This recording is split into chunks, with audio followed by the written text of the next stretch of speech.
From NPR News, this is All Things Considered. I'm Robert Siegel. And I'm Audie Cornish. This afternoon, investors watched even more closely than usual as Apple released its quarterly earnings. The numbers beat Wall Street's gloomy expectations, but for the first time in a decade, Apple's profits fell from the same period a year earlier. NPR technology correspondent Steve Henn joins us from Silicon Valley to talk about today's results. Hey there, Steve. Hi. So how did Apple do?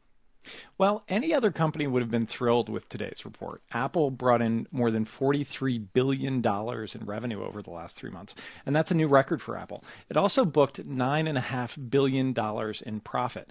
But compared with how Apple did a year ago, the results may have been a bit disappointing. The company's profit margin fell, and in the same quarter last year, Apple earned almost $2 billion more in profit. Now, last September, a single share of Apple stock was selling for more than $700, and recently shares traded for less than $400.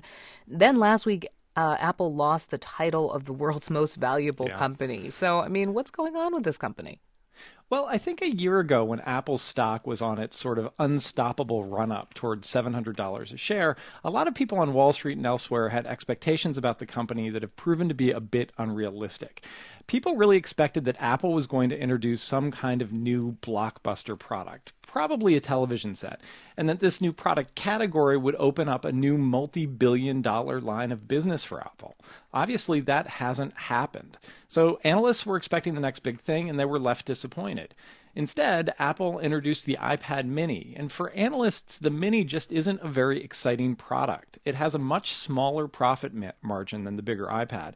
So Apple's profit margins across the entire company are coming down, and that makes lots of investors nervous. One of the reasons Apple has been so successful over the years is it's been able to protect its profits and charge much more for its computers and other gadgets than competing firms.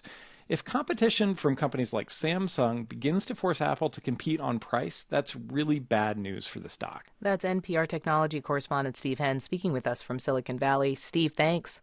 Oh, you're welcome.